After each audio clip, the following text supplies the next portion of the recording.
Wake up, everybody, and explain the news to me. And this is one of the interesting ones. Don't know if there's a right and a wrong. It's very political. There are a lot of people who are fighting on this. They're both sides, as Trump would say. Um, this story, a lot of deaths involved. How much does it count when there's hundreds of thousands of deaths, or even one death, whether you're on the good side or the bad side? When is the deaths of somebody wrong? Wars going on across the country. What is Hamas? I'm going to give you information that you need to know about the militant group that rules the Gaza Strip. And you let me know if I'm giving you all the right information. I may not be, but I'm going to try to give you some of it. So the Palestine militant group Hamas, that's their name, they launched a devastating attack not too long ago on Israel, and this thrust them, both of them, in the spotlight. The violence, though, it raised questions about the history, motivations, and future of Hamas, a group that has been designated a terrorist organization by the United States, Japan, Australia, Israel, the European Union, and many, many other countries. But yet there's some people taking up for the attack. Some are for it, some are against it. Is there a right or wrong to this story? So, if you remember recently, Hamas launched a devastating and coordinated attack. This was very coordinated. They went through land, sea, air, and even used hand gliders to go to this section of the world and attack the people. So the militant Palestinian group orchestrated an unprecedented attack. Now, some people have called this the equivalent of 9/11. So my thing is, this has affected a lot of people over the world, but in some section of the world, it hasn't. For African Americans, has it affected them?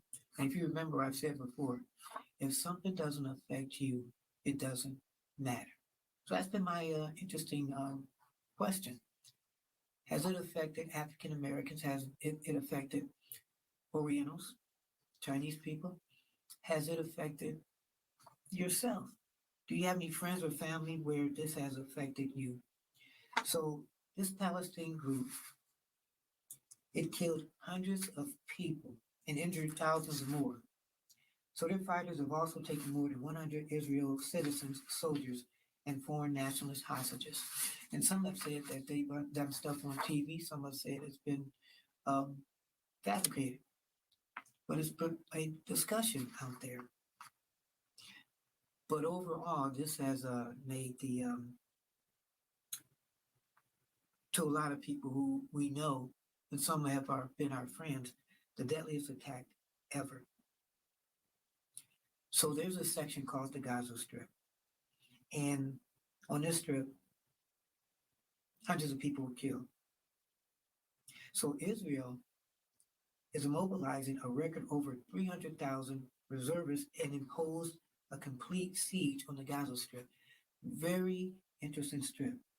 They're seeking to stop the supply of electricity, food, water, and fuel to the already blockade population of roughly 2.3 million people. It says it has now secured control of the Gaza-Israel border. And so this is a section, kind of like people say they're in jail, but it's a big section that's barricaded and people live there. And now they're being more enslaved there than they were before. Now, is that right? I don't know. You have to be the judge.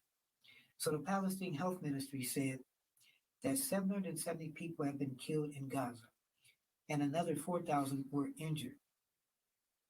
The Israel Defense Forces said that over 900 Israelis have been killed and over 2,700 injured. This brings the total death toll as a result of the conflict so far to over 1,600 people.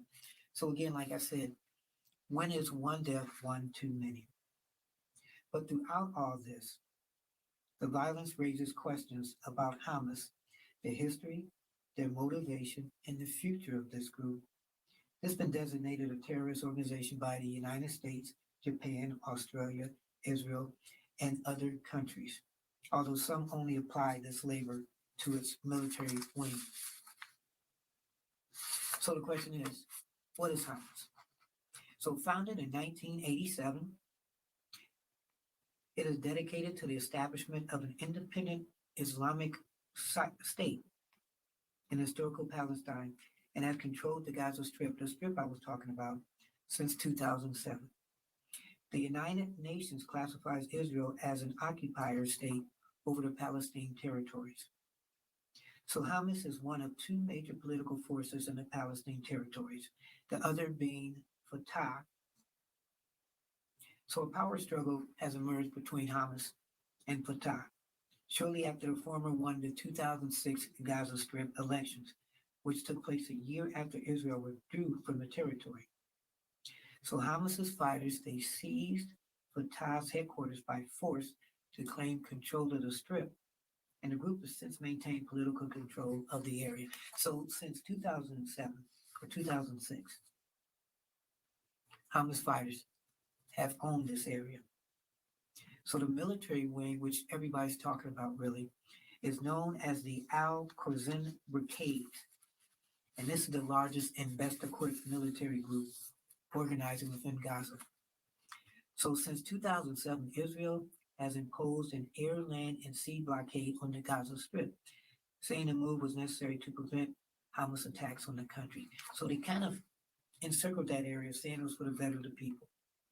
But the United Nations and international human rights groups have condemned the blockade and have described Gaza as the world's largest open air prison. So you're able to walk about in that area, but you can only go so far. So residents of Gaza are surrounded by concrete walls and barbed wire fences, unable to leave the territory without Israel-approved permits. So you're in this area and put yourself, you're in your city, and you're happy where you're at. Maybe you're happy, maybe you're not.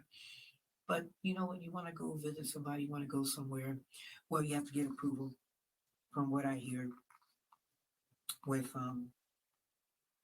the people who are keeping you in prison. Wow. So between 2008 and 2023, Israel sky fighters, man, they killed over 6,000 Palestinians in the occupied territories, 5,300 of whom were in Gaza. Man, so listen to this, the population. Half of Gaza's population is under the age of 19, but faces dire prospects. As 16 years of Israel's blockade and a ban on imports and exports have crippled the economy. The unemployment rate in Gaza is above 40%, and more than 65% of the population is under the poverty line. So you're in this area. Are you happy in the area that you're in? You can't go too many places. You don't have too many places to go. Poverty is almost at a 50% level. And then how happy are you? So what about Iran? We hear about Iran. Is Iran connected with this? So prior to this surprise attack, fighting between Hamas and Israel was at its deadliest in 2021. That was only a couple of years ago, when following growing tensions between Palestinians and Israel in Jerusalem, the militant group fired rockets into Israel. Hamas has received international backing from countries such as Turkey and Qatar, while Iran is known as one of the group's biggest benefactors. Iran has been sanctioned by the U.S. and is a long-standing regional rivalry of Israel. So that's just a little bit. As we learn more, we can put it in layman's terms. We will do that. But what is your opinion of that? Should these people be fighting each other or fighting each other over this land? Should one be over the other?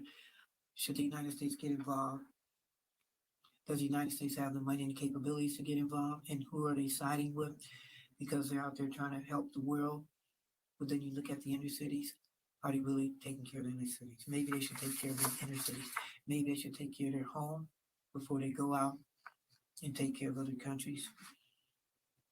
What is your opinion? Let me know. 216-702-3718. 216-702-3718. Again,